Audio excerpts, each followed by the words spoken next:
नमस्कार। चलिए आज चलते हैं समय में बहुत बहुत पीछे और समझते हैं दुनिया की एक सबसे पुरानी, सबसे रहस्यमयी सभ्यता की कहानी को। हम बात कर रहे हैं सिंधु घाटी सभ्यता की। पर कभी सोचा है कि एक महान सभ्यता आखिर बनती कैसे है? है ना एक बड़ा सवाल। और यही सवाल हमें सीधे आज के हमारे विषय के दिल में ले जाता है।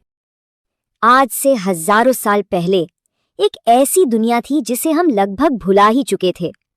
वहां एक बहुत ही एडवांस्ड मतलब एक शहरी समाज रहता था। और ये कोई छोटा मोटा गांव नहीं था, बल्कि वेल प्लान्ड शहरों का एक पूरा का पूरा नेटवर्क था। तो ये सभ्यता पनपी कहाँ? ये फली फूली सिंधु नदी के किनारे। आज के दौर में देखें तो ये इलाका पाकिस्तान और उत्तर पश्चिमी भारत में पड़ता है। और मजे की बात यह है कि यही नदी इस पूरी कहानी का सबसे अहम हिस्सा है। हाँ, इस कहानी का हीरो कोई राजा या रानी नहीं है, बल्कि खुद सिंधु नदी है। ये सिर्फ पानी का एक जरिया नहीं थी, नहीं, ये तो इस पूरी की पूरी सभ्यता की लाइफलाइन थी, उसकी जीवन रेखा थी।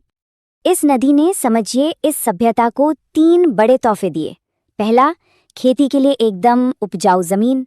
दूसरा, व्यापार के लिए एक शानदार जलमार्ग। और तीसरा, लोगों के आने जाने के लिए एक आसान रास्ता। बस इन्हीं 3 पिलर्स पर यह महान सभ्यता खड़ी हुई थी। और फिर आता है इस सभ्यता का गोल्डन एज, इसका स्वर्ण युग। और इसकी कहानी घूमती है 2 महान शहरों के इर्द गिर्द, हड़प्पा और मोहनजोदड़ो।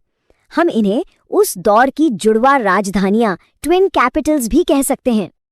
अगर हम टाइमलाइन पर नजर डालें तो ये सभ्यता करीब 2500 ईसा पूर्व में शुरू हुई और 1500 ईसा पूर्व तक इसका दौर चला, मतलब 1000 साल से भी ज्यादा। जरा सोचिए कितना लंबा वक्त होता है ये।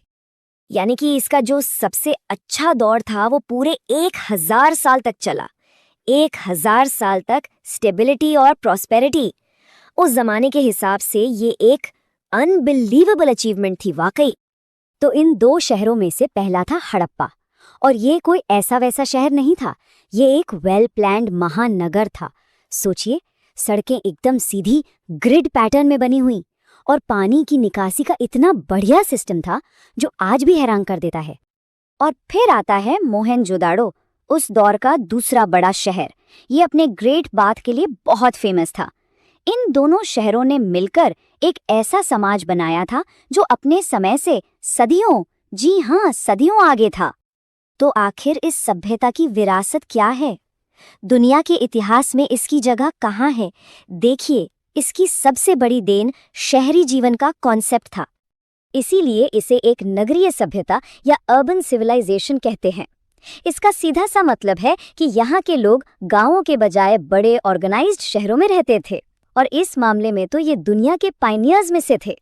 और यही इसकी सबसे बड़ी पहचान है। इसे कहते हैं दुनिया की सबसे प्राचीन नगरीय सभ्यताओं में से एक। और ये सिर्फ कहने की बात नहीं है, ये एक ऐतिहासिक सच है जो बताता है कि इंसानी विकास में इसका कितना बड़ा हाथ था। और ये पूरी कहानी हमें एक बहुत गहरे सवाल के पास लाके छोड़ देती है कि अगर उस जमाने में नदियों ने इतनी महान सभ्यताएं बनाई, तो आज हमारी सभ्यताएं क्या बना रही हैं? सोचने वाली बात है ना।